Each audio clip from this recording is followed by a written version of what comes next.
The cold winter weather is coming, and the team at Peerless Boilers, they're ready to help you prepare for this season. It's time to make sure your home is nice and warm for the cold weather. Save loads of money on your fuel bill. Do it now before it's too late and you've got a mess on your hands. Start thinking about replacing your old beast of a boiler with a new high-efficiency Peerless Boiler. Go to peerlessboilers.com, pop in your zip code, and you'll find a dealer near you. Remember, Peerless Boilers, the world's best-built boilers, and proud sponsor of Sid and Friends in the Morning, live from Israel. 77 WABC. This is Sid and Friends in the Morning. No, I get by with a little help from my friends.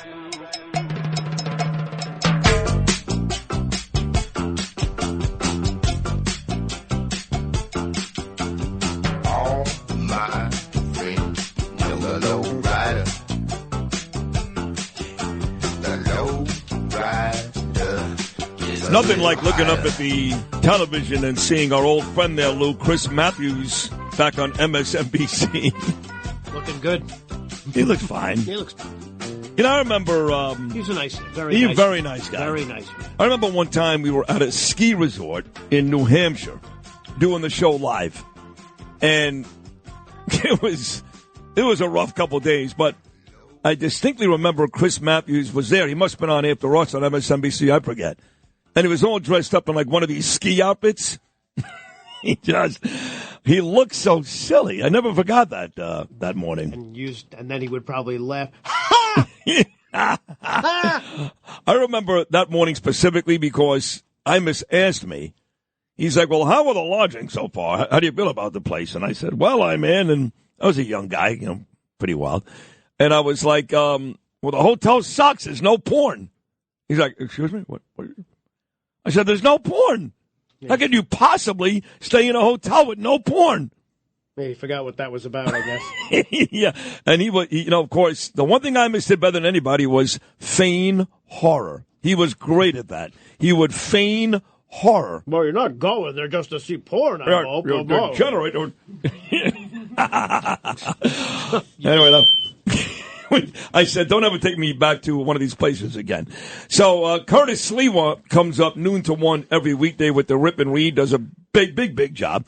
And, of course, hosts the overnight weekends and is here every day. So I told you this before. Every day before he comes on, I walk up to Curtis and I go, "All right, Kurt, where are we going today?" Now, he's got a golden opportunity to leapfrog on Jennifer Harrison, who was just amazing in lending her support to Curtis and bashing Andrew Cuomo, Eric Adams, and everybody else. But about twice a week, Curtis finds something to get on me about. Most of the time, it's about as silly as Phil Mushnick getting on Mike Francesa. But he's done it again.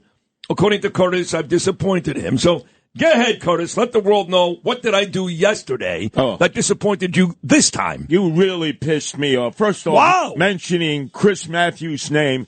I remember interviewing him on the radio, and I said, "Hey, how's your malaria doing? I guess you didn't take your quinine pills." And he hung up on me. He introduced me to Mr. Click. Did you know this guy had malaria? I never knew that. Oh, my God. That's why he freaked out. How many years ago was that? Oh, who knows? A lifetime ago at the old WABC. So that was way before he started talking about that chill that went up his leg that Barack Obama provided for him. Still has that chill, right? Hey, he's gone over to that side. What can I say? But let me ask you a question. All righty.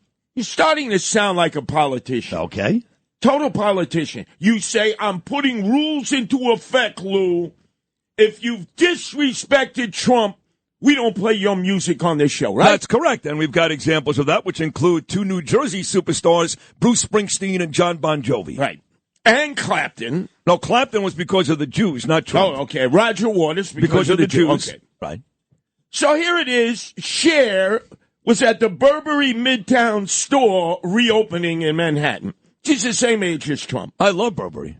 And you played Cher yesterday. Well, there was a reason why we played Cher yesterday, Curtis. She made the Rock and Roll Hall of Fame on Saturday. Hold on.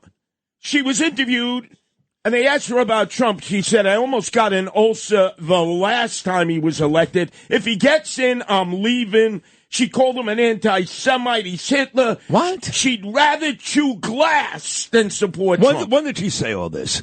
All on the weekend when she was opening up this new Burberry Midtown store. Well, it couldn't have, but this weekend, I believe she was in Cleveland. She was inducted into the Rock and Roll Hall of Fame. You are starting to sound like a politician. Oh, I don't want to offend women. No. She's banned now. That's it. I was not aware of all this. You have to understand. Okay. Curtis, I'm doing a million things a day. Understand. There's just so much I can know. But now that you've made me aware, thank you for this, Curtis.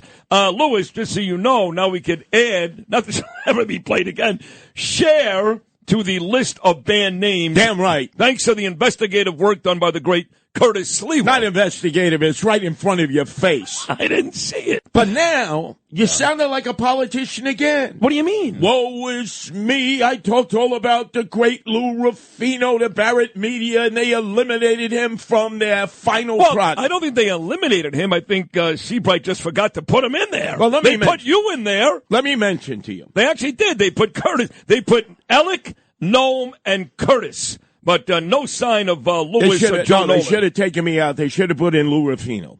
So we got to make amends. This is wrong. I want to be able to lobby so that Lou Rufino gets the annual Vince Scully Award at Fordham University, right? Look at all the great graduates at WFUV, great radio station. How often do they give out that award? Every year.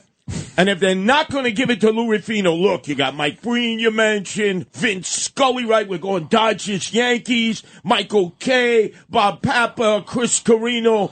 Connell McShane went there. You're forgetting about the great Mike Gunzelman. Right, so we go on and on and on, right? So if we're not going to give him that award, I want to give him the first annual Beefsteak Charlie's Award. Beefsteak Charlie's? Yeah, he used to hang out there at Kingsbridge Road where you would get all the beer, salad, and bread that you wanted. I can tell you this. Ocean Avenue, in or around Curtis, Avenue W, right before you hit Sheepshead Bay, Lundy's, was a Beefsteak Charlie's. And me and Yitzy and all the boys would go there every Thursday for the free beer and sangria. Yes. So it's ironic, Lewis, that Beefsteak Charlie's played a major role in my teenage years as well. I miss that place. They had all the shrimp you can eat and all the beer and sangria you can drink. I loved it. Red Lobster pretty much went out of business, all the shrimp you could eat. But still, he was there with all the Fordham students. How do I know? My girlfriend worked there at the time as a waitress, and she said all those Fordham students stiffed her. Now, no tips. This girlfriend, did you marry her? Is she one of the 7 ladies you're still paying? No. She was very wise. She escaped from me. So you want to make a brand new award, the Beefsteak Charlie Award? No, if they don't give him the annual Vince Scully Award. Why don't we make an award here at WABC? That's what we should do. We should have an award thing here every year anyway. Has to be. First one, Lou Rufino up in the box. I think it's 100% a Grand Slam home run, yes. And not far away from Fordham University, WFUV, and the stick there, Mick the Quick Rivers lived right near Mashula Parkway, and would always have the racing form in the back of his pocket. Is that right?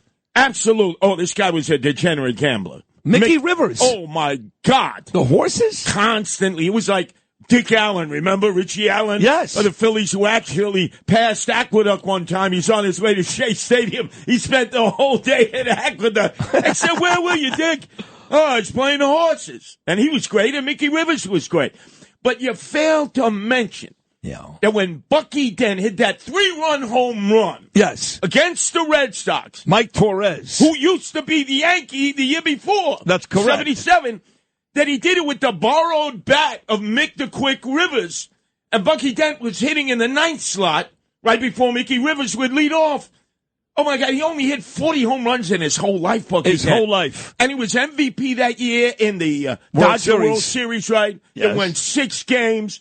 Oh, you brought back the memories. Bucky Dent, oh, my God. That was listen, we talk about the Reggie Jackson acquisition. That was the big one for the Yanks. But Bucky was a very, very big move for the Yankees. Getting him from the White Sox, that was a big, big deal for the Yanks. And by the way, hit the first home run in that Red Sox game, that playoff game, right? It was do or die.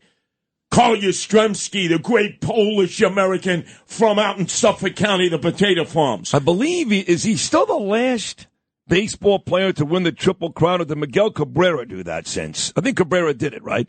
But for a long time, it was Yastrzemski. He was a phenomenal player. And the Yankees could have had Yastrzemski. I know. They passed on him. Yeah. Just like they passed on Rocky Colavito. They had enough. The Yankees had enough. I mean, by the time you ended up with Catfish Hunter, you got Reggie Jackson, you had everybody on that team. So I can see, as we get set for Game 1 Friday night in Los Angeles, for the 12th time, the Yankees and the Dodgers. Yankees lead that series 8-3. Dodgers getting wins in 55 in Brooklyn, 63 behind Koufax in Los Angeles, and 81 behind Tommy John and Tommy Lasorda in the strike-shortened season. I can see, Curtis, that you're excited about this World Series. Absolutely, because we're taking on number 17, right? Ohtani, the Babe Ruth of our era. 2 times he's had Tommy John surgery. He can't pitch now. He's going to come back and try to do both again.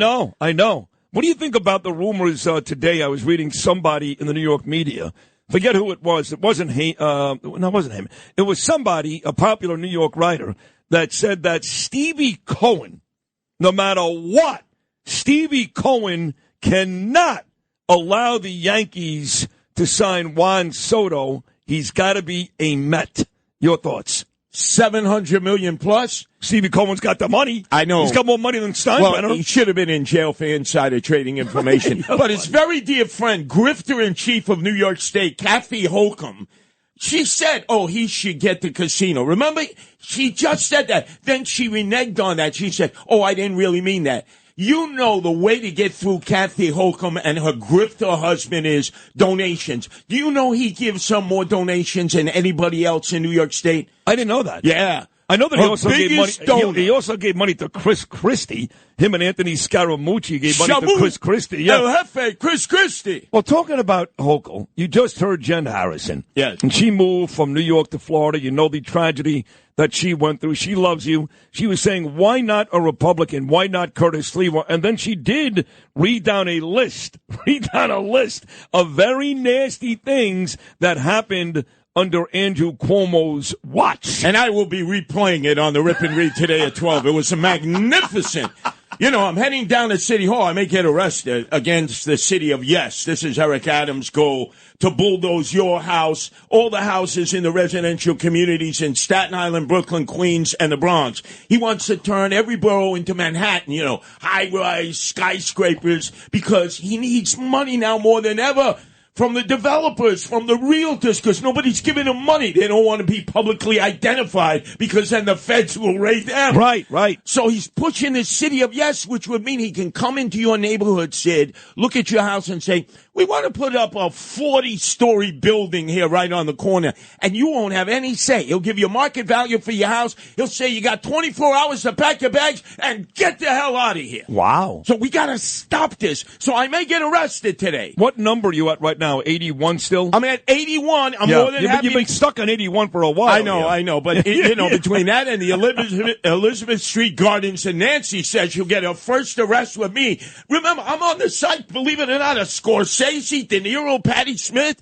They want to end up doing away with this magnificent gardens, because Eric Adams, swagger man with no plan, wants to be wine dined and pocket lined by developers and realtors. And then I noticed, what did Sid Rosenberg said? Andrew Evil Eyes Cuomo, King Cuomo the second, the son of Mario Pacha Puerta Cuomo, King Cuomo the first. He's likable. If you sit with him, he's likable. You said the same thing when you went to Michael's with Eric Adams, and nobody in that restaurant on Avenue R in Brooklyn stood up and gave him a standing ovation. When I went for the first time, standing ovation.